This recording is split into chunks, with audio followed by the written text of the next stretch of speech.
In 2025, 67,418 people packed up and left the Miami metro area for good. That is the largest domestic population loss of any metro in the state of Florida. Fly over Miami Beach on a clear morning, though, and none of that shows. Turquoise water, glass towers, palm-lined streets still selling the good life to everyone watching from the outside. But here is what they are not telling you. Today, we count down the 10 Florida cities where residents are packing up and leaving in 2026. And the city at number 1 is the most famous address in the entire state. Subscribe now so you never miss the next housing warning. Drive through a new subdivision on Jacksonville's south side on a Saturday morning, and everything looks right.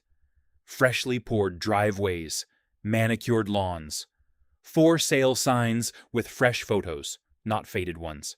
But here is what the real estate agents are not showing you. According to Zillow, the average home value in Jacksonville has fallen 2.3% over the past year. Roughly 1 in every 4 listings is now carrying a price cut. An inventory that should be building up, it shrank 17.5% year over year. Here is the contradiction nobody can explain away. Fewer homes are hitting the market, and sellers are still cutting prices. That only happens when buyer demand has quietly stalled, even in a city that spent years calling itself Florida's safe-growing alternative to the coasts. Local agents in Jacksonville are hearing the same complaint over and over. Homes that would have sparked bidding wars 2 years ago are now sitting through open house after open house with no offers at all. If you bought the average Jacksonville home about a year ago, here is what happened to your money. At $295,910 today, down 2.3%, your home is worth roughly $7,000 less than it was worth 12 months ago. If Jacksonville, the city that was supposed to be the safe bet, is already cutting prices, what does that tell you about where you live? Fort Lauderdale in the golden hour looks like a postcard. Yachts lined up along the new river, palm trees swaying over million-dollar patios. Everything gleaming like money that will never run out. But here is what the real estate agents are not showing you. According to Redfin, 44.9% of Fort Lauderdale sellers cut their asking price in February of 2026, the 5th highest rate of any major metro in America. Nearly half of this city's sellers admitted with their own listings that they got the number wrong. This is not a market that is crashing. It is a market where sellers are still living in 2022, and buyers have already moved on. Redfin's own data shows median prices here are still climbing up as much as 17.6% year over year by some measures. The gap between what sellers want and what buyers will pay has simply gotten too wide to ignore. Listing agents across Fort Lauderdale keep describing the exact same pattern. Homes go up at last year's dream number, sit for weeks, and only sell once the seller finally agrees to come back down to earth. If you are trying to sell in Fort Lauderdale right now, here is what is happening to your money. It is not disappearing on paper. It is disappearing in negotiating leverage as buyers force price cut after price cut before they will even make an offer.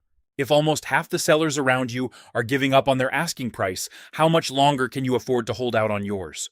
Orlando at dusk still glows the way it always has. Theme park lights on the horizon. Tourist buses rolling past new apartment complexes built for people who were supposed to keep arriving. But here is what the real estate agents are not showing you. Both Zillow and Redfin now confirm it. The average Orlando home value has fallen between 2 and 3% over the past year. Compare that to 2022, when prices in this city spiked 26.4% in a single year. The engine that built modern Orlando has stalled. According to reporting from Axios Tampa Bay, citing Census Bureau data, domestic in-migration into Orlando has nearly vanished. This city's entire housing boom was built on people moving in from somewhere else. When that stopped, so did the demand holding prices up. For a decade, Orlando was the city people moved to, chasing lower costs and warm winters. According to migration pattern data reported by Axios, that flow has reversed, with many Floridians now leaving for Georgia, Texas, and Tennessee instead. If you bought the average Orlando home about a year ago, here is what happened to your money. At $376,216 today, down 2.8%, that home has lost close to $11,000 in value in just 12 months. If the city built on people moving in has stopped attracting people, what exactly is going to hold your home's value up next year? Northport and Sarasota still sell the same dream. Gulf breezes, new construction, retirees rolling in with cash from up north. Drive past the model homes, and the flags are still flying. But here is what the real estate agents are not showing you. According to ResiClub Analytics, home values across Northport, Sarasota, and Bradenton have fallen 17.4% from their 2022 peak. That is one of the deepest metro-level corrections anywhere in the United States, not just in Florida. This metro rode the hardest wave of the pandemic boom, and it is now living through the hardest landing. Southwest Florida saw some of the steepest price gains in the entire country between 2020 and 2022. Steep gains have a habit of demanding steep corrections. Buyers who closed here in 2022 are increasingly watching their equity evaporate in real time, according to regional market analysts tracking the Southwest Florida correction, and there are more of them every quarter. If you bought in Northport, Sarasota, or Bradenton at the 2022 peak, here is what happened to your money. Home values across this metro have fallen 17.4% since then. Whatever you paid at the peak, take away nearly a fifth of it.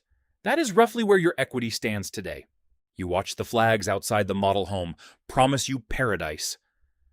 Was anyone showing you the correction chart before you signed? If this is hitting close to home, hit subscribe. We cover these markets every week, so you can stay ahead of what is coming. Cape Coral looks the way Florida is supposed to look. Canals cut into every block. Boats parked in driveways. New construction signs on almost every corner you turn. But here is what the real estate agents are not showing you. Pool homes here peaked at $535,000 in October of 2022. Today, according to Zillow's historical data, that same type of home is worth roughly $409,000. Waterfront homes with Gulf access have fallen from $961,000 down to around $750,000. Cape Coral rode the hardest, fastest price run of the pandemic boom in all of Southwest Florida.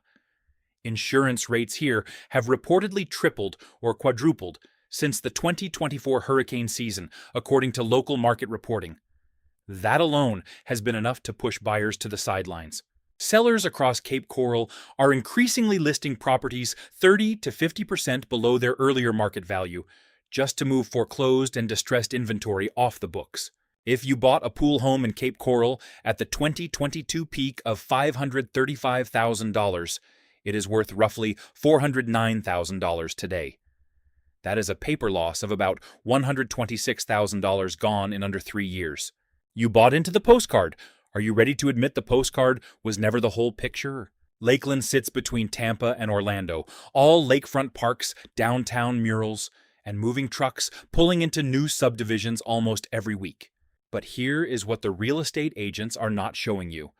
According to Atom Data Solutions, Lakeland has the worst foreclosure rate of any metro area in the entire United States, 1 in every 409 homes. According to Atom's first quarter 2026 home sales report, the average seller profit margin in Lakeland collapsed from 62.2% down to 38% in a single year. Growth brought buyers in. It did not bring in buyers who could actually afford what they signed up for. Sellers across Lakeland keep telling the same story. Homes bought with barely any cushion during the boom are now one missed payment away from foreclosure. If you are selling in Lakeland today, here is what happened to your money. A year ago, the average seller here walked away keeping 62.2% of the sale price as profit. Today, that number has collapsed to 38%. On paper, that is nearly half of your expected profit gone in 12 months. Lakeland is one of the fastest growing metros in the entire country. If growth cannot save you from having the worst foreclosure rate in America, what exactly can?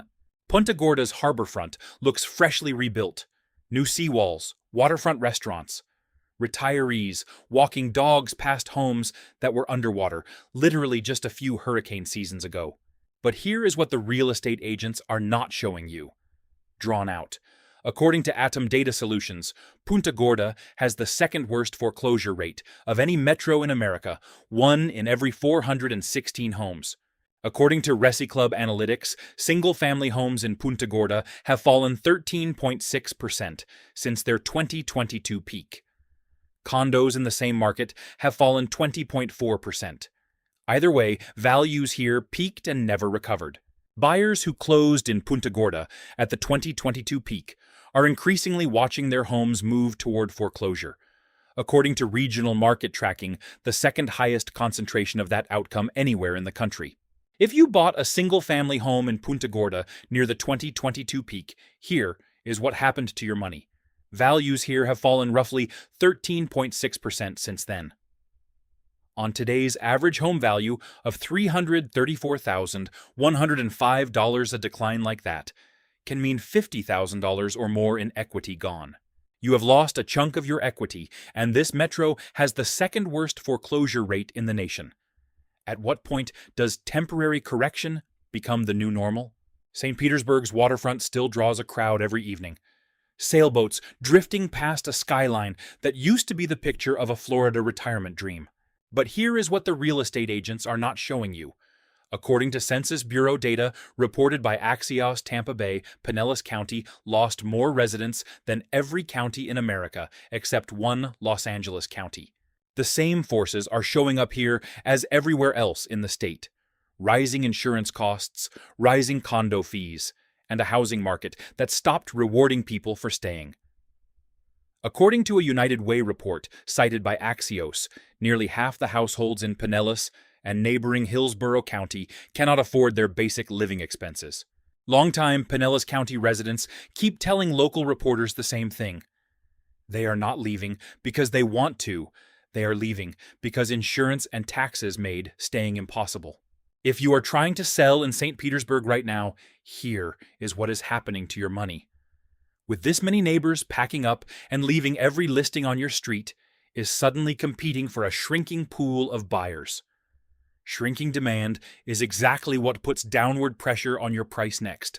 Only Los Angeles County lost more residents than Pinellas County last year. If people are leaving this fast, who exactly is going to buy your house next? Tampa's skyline still lights up every night like a city that is winning. Cranes over downtown, new high-rises, riverfront bars packed with people who moved here for the boom. But here is what the real estate agents are not showing you. According to census data reported by Axios and KNSI, Tampa's domestic inflow, the number of Americans moving in from other states, dropped 70% in a single year. According to Redfin, 45.9% of Tampa sellers cut their asking price in February of 2026, the fourth highest rate of any major metro in the country. The city that led the entire Sunbelt migration boom is now leading it in reverse. Tampa Bay households are increasingly being priced out of staying, not just priced out of buying. According to a United Way report cited by Axios, nearly half of households in the Tampa Bay area cannot cover their basic cost of living. If you are selling in Tampa today, here is what happened to your money. With domestic inflow down 70% and nearly half of sellers already cutting price, every dollar of your asking price is being negotiated away before you even reach the closing table. The metro that led the entire Sunbelt migration boom just watched its inflow drop 70% in a single year. Was the boom ever really about Tampa or just about cheap money? Fly over Miami Beach on a clear morning and it still looks like paradise. Turquoise water, glass towers, palm-lined streets that sell the idea of the good life to everyone watching. But here is what the real estate agents are not showing you. Drawn out. According to Bank of America Institute data reported in January of 2026, Miami lost 67,418 residents to domestic outmigration, the largest population loss of any metro in the entire state of Florida.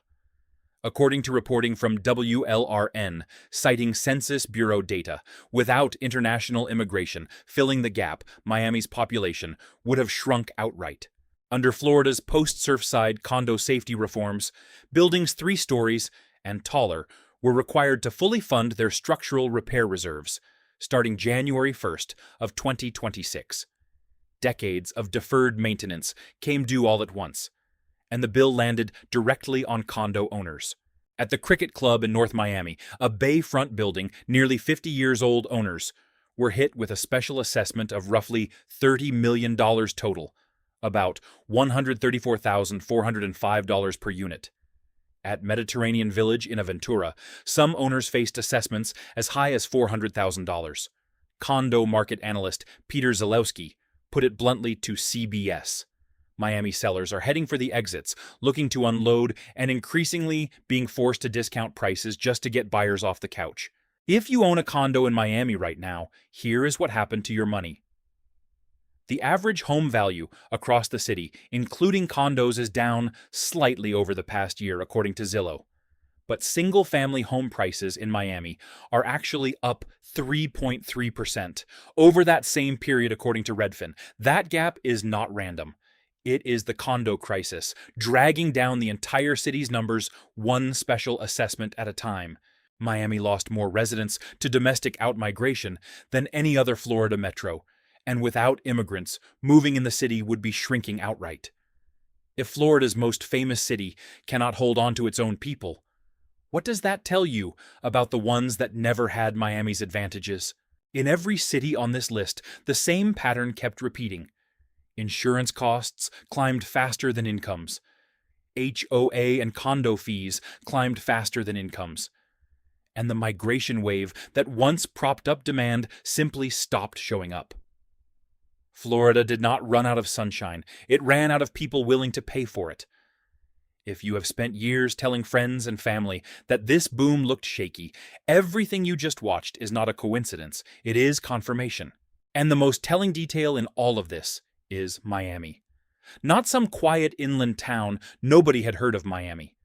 The single most recognizable, most desirable address in the entire state is bleeding residents faster than almost anywhere else in Florida, while its condo towers hand owners bills in the hundreds of thousands of dollars just to keep standing. If the crown jewel of the Sunbelt cannot hold on to its own people, what does that tell you about the 9 cities you just watched? The warning signs were always there. The question is, were you watching? This video is for informational purposes only and does not constitute financial or real estate advice. Always consult a licensed professional before making any investment decisions. Subscribe, share this with someone who needs to hear it, and drop your city in the comments below.